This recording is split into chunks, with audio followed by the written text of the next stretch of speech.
la crampe. En plein effort, paf, la douleur qui paralyse.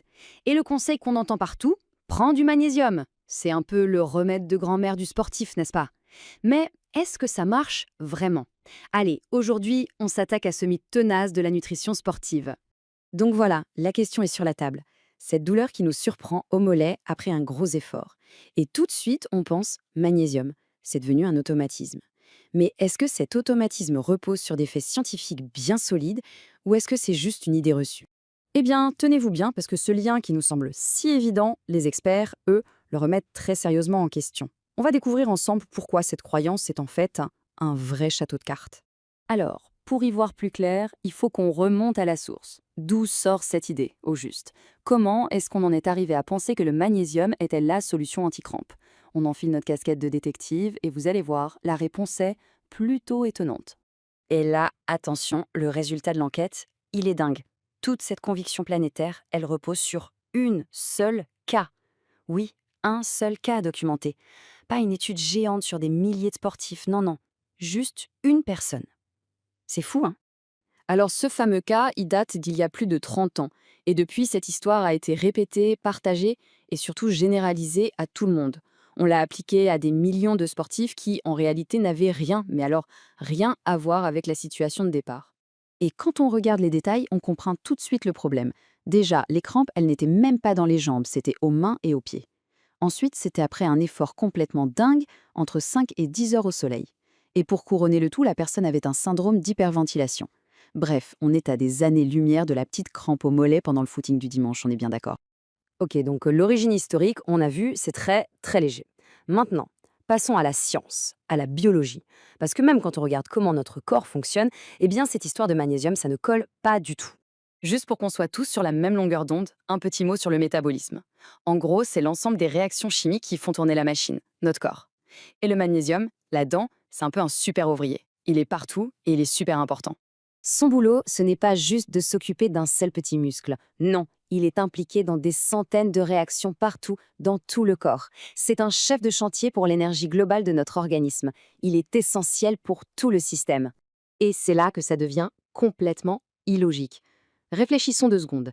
Si on manquait vraiment de magnésium au point d'avoir des symptômes, ce ne serait pas juste un muscle du mollet qui se crispe, ce serait toute l'usine, tout notre métabolisme qui tomberait en panne. On aurait des problèmes bien plus graves. Une crampe, c'est un problème local. Une vraie carence, c'est un problème global. Ça n'a rien à voir.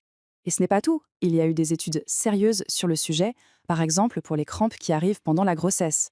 Et le résultat, il est clair et net. Donner du magnésium, ça ne marche pas mieux qu'un placebo. Un placebo, c'est une pilule de sucre sans rien dedans. Autant dire que ça ne sert à rien.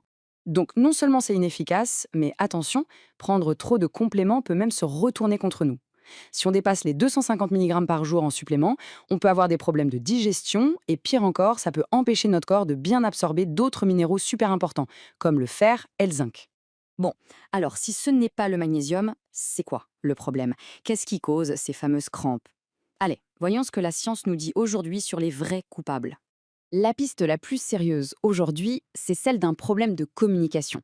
Imaginez un petit bug électrique entre les nerfs et les muscles. En gros, c'est le système nerveux qui, pour une raison ou une autre, se met à envoyer des messages un peu brouillons aux muscles. Et le muscle, en recevant ces ordres confus, se contracte n'importe quoi. Et qu'est-ce qui peut déclencher ce fameux bug? Eh bien, il y a plusieurs suspects. D'abord, un effort beaucoup plus intense que d'habitude. Ensuite, une grosse fatigue musculaire qui s'est accumulée. Un environnement chaud et humide, ça n'aide pas non plus, et apparemment, les hommes seraient un peu plus touchés. Ok, maintenant qu'on a une meilleure idée des causes, parlons des vraies solutions. Et la bonne nouvelle, c'est qu'elles sont souvent simples, gratuites, et elles marchent vraiment. Alors, il y a 2 choses à faire. D'abord, pour traiter la crampe sur le moment. Le premier réflexe, c'est d'étirer doucement le muscle. Ça aide à réinitialiser le système. Ensuite, pour la prévention, pour éviter que ça se reproduise. La clé, c'est un entraînement bien pensé, progressif, avec assez de repos et bien sûr, une bonne hydratation.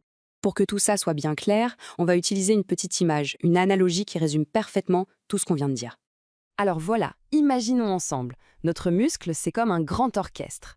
Tous les musiciens sont là, tous les instruments sont accordés, et notre système nerveux, eh bien c'est le chef d'orchestre, le maestro. Une crampe, ce n'est pas un instrument qui manque. Ce n'est pas le premier violon, le magnésium, qui est parti en vacances. Non. Le vrai problème, c'est que le chef d'orchestre, il est complètement crevé après un concert trop intense. Il est fatigué, il perd un peu les pédales, et d'un coup, il donne un ordre bizarre à un seul musicien. Toi, joue cette note à fond sans t'arrêter. Et voilà, c'est ça la crampe. Du coup, on comprend bien que la solution, ce n'est pas d'ajouter des instruments dans l'orchestre en achetant des compléments. La vraie solution, c'est de prendre soin du chef d'orchestre. Il faut le laisser se reposer, bien récupérer. Et il faut l'entraîner, progressivement, pour qu'il devienne plus endurant. Donc, si on doit retenir une chose, c'est ça. La vraie solution contre les crampes, elle ne se trouve pas dans une petite pilule. Elle est dans un entraînement de qualité, une bonne récupération et une alimentation variée et équilibrée. C'est ça qui nous apportera tout ce dont on a besoin, y compris le magnésium. Finalement, cette histoire de magnésium, elle nous amène à réfléchir un peu plus loin. On vit dans un monde où on nous vend des solutions miracles à chaque coin de rue. Et si au fond, la meilleure pilule pour notre santé, c'était tout simplement d'être bien informé et de garder son esprit critique? C'est une question qui mérite d'être posée.